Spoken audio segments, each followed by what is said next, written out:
Wait a minute. What's all this commotion I'm hearing?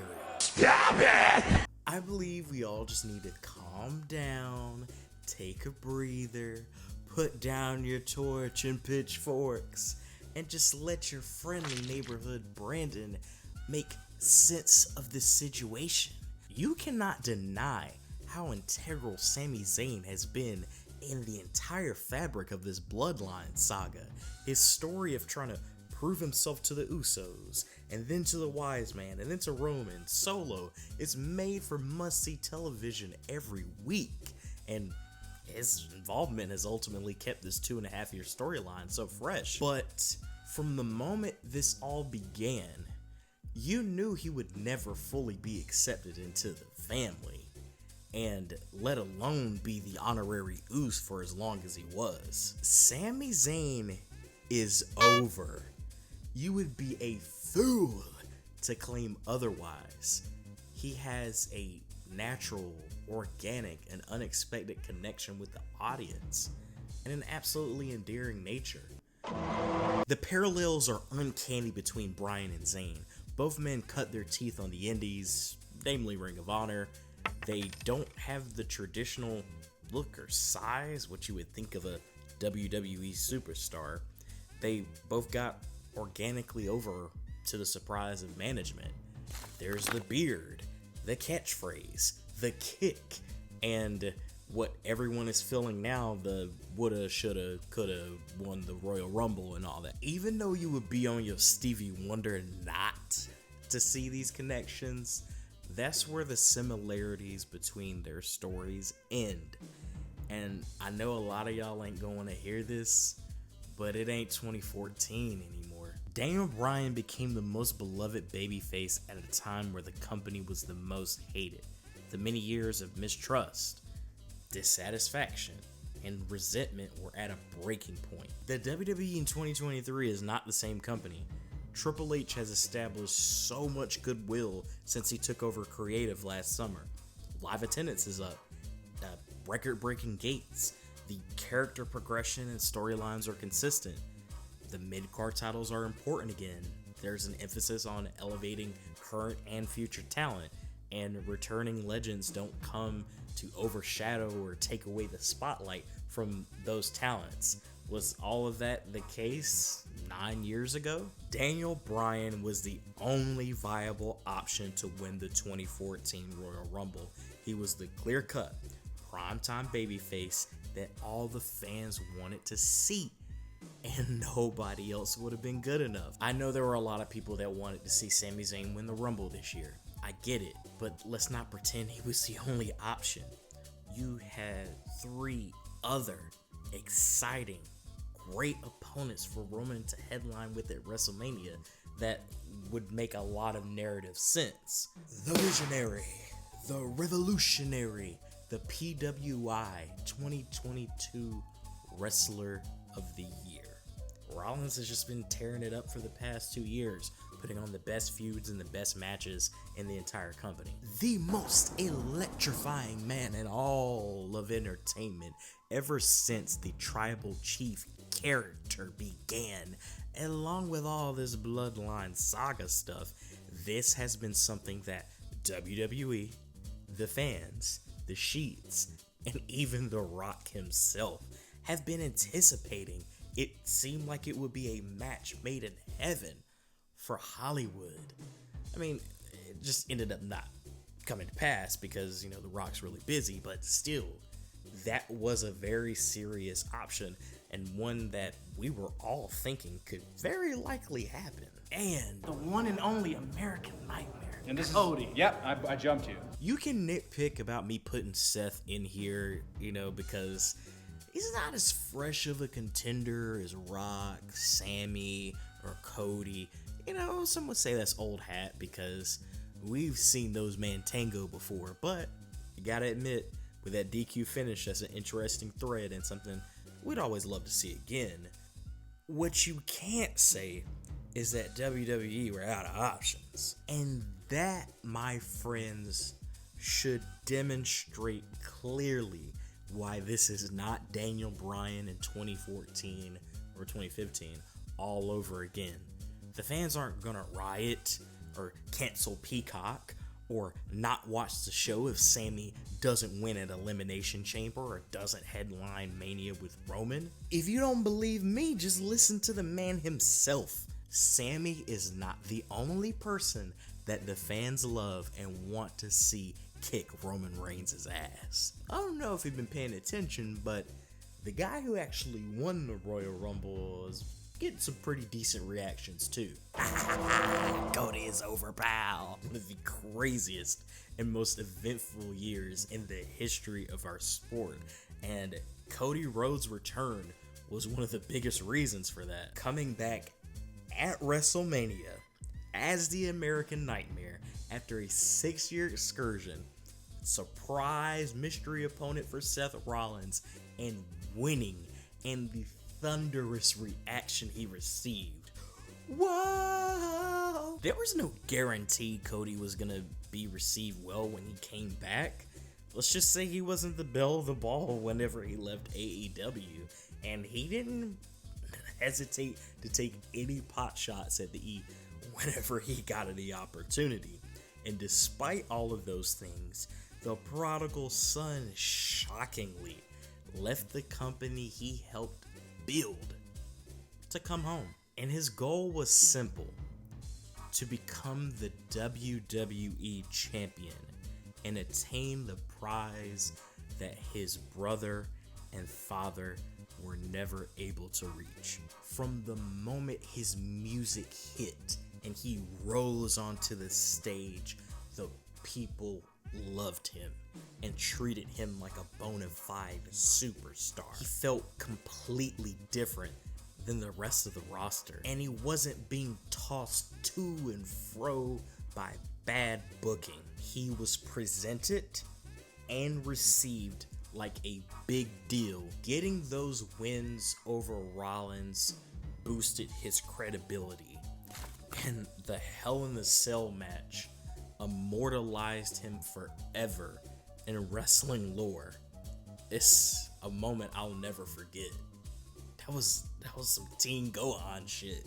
I believe the rumors were that Cody was supposed to win the Money in the Bank, but of course the injury put him out 7 months, and we all anticipated his return for the Royal Rumble.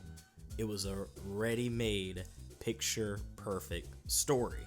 And for ye of little faith, that magnificent segment on Monday Night Raw between Paul Heyman and Cody Rhodes should rest all seeds of doubt. I was already excited to see Cody Rhodes lay at the SmackDown, unseat the head of the table.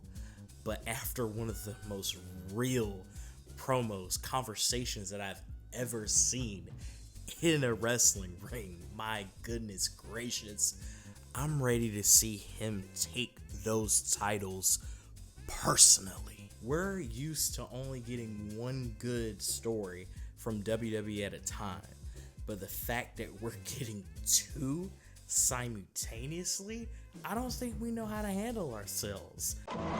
In this situation, we can have our cake and eat it too. Both Cody and Sami are going to get their WrestleMania moments, but I have to argue that Sami's story was never about winning the world titles or, being the champion or the face that runs the place. No. It was about the failed journey of becoming a part of the family, about the steady hoops that they made him jump through, his loyalty constantly being questioned by Jay and then Roman and then Paul Heyman. If we're gonna say that Sami Zayn should be the one to beat Roman Reigns because of his role in the Bloodline, then wouldn't Jey Uso be a better candidate, given that the Bloodline story all began with him and Roman Reigns? He was the first one to have to fall in line.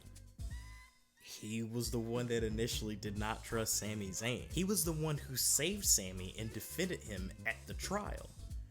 And he was the one that walked out and refused to attack Sami because of his betrayal. Sami acknowledged Jey Uso. Both Sami Zayn and Jey Uso have been at the heart of this entire story. That's why the Roman Sami match at Elimination Chamber is the next chapter and not the final conclusion.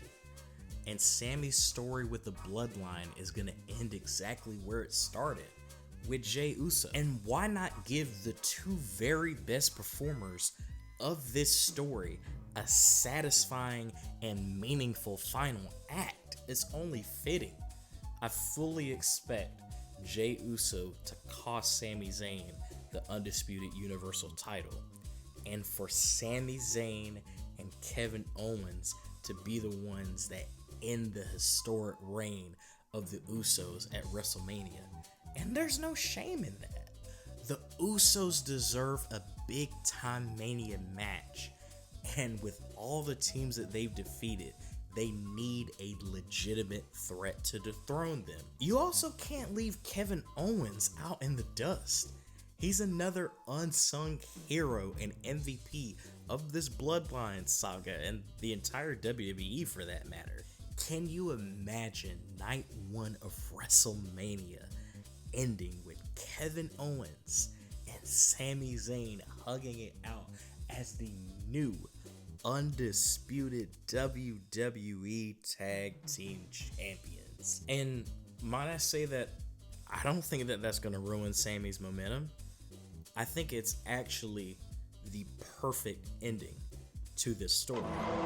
I know this next part probably is not gonna win me over any new fans or supporters or friends up here, but I just gotta say it because it's been on my mind and I probably should have stopped while I was ahead. I love Sami Zayn, but with how he has been positioned on the main roster for so many years as this cowardly, sneaky, always ends up with egg on his face heel, the conspiracy theorist, master strategist, the guy that lost to Johnny Knoxville last year, beating the most dominant world champion we've had in the past 30 years, the guy who's approaching 1,000 days.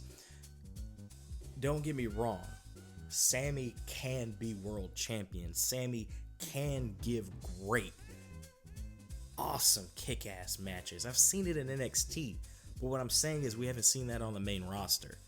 Can we honestly see this version of Sami Zayn? Take out how much you love him, but take just looking on paper, especially since the last time they fought, he got squashed. Can you see this Sami Zayn cleanly beating Roman Reigns? I can't. You might, but I can't. And I don't think that after a reign we've had, that you need someone to win on a fluke. I think it needs to be definitive. And I also think that you need it to be someone that you're going to build the company around for at least a few years or the foreseeable future. It shouldn't be someone that is just going to get a Cinderella title reign and then you don't know what's going to happen next. Like, realistically, what happens next if Sami wins an Elimination Chamber or they run it back at WrestleMania? Are you building around Sami for the next few years? Are fans not going to turn on him because he's going to be viewed as he's not good enough to be world champion and carry both titles? You know how fans do. I'm just saying, wouldn't it be better if we have Sami over the next year start stacking wins, start stacking his credibility to the point where that Sami Zayn we've seen that can't win a match by himself is a distant thing of the past, to where the heart and soul, the underdog from the underground is that dude? Can we get that?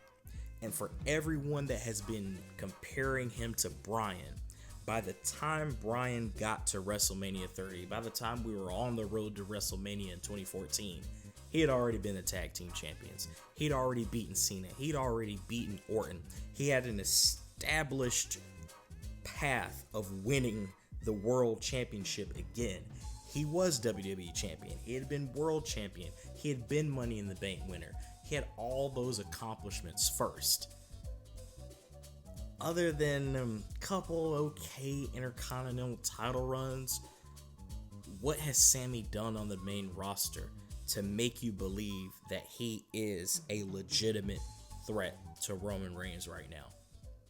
Where Brock Lesnar couldn't do it, where John Cena couldn't do it, where Drew McIntyre couldn't do it, where Edge couldn't do it, where Daniel Bryan couldn't do it, where Seth Rollins couldn't do it.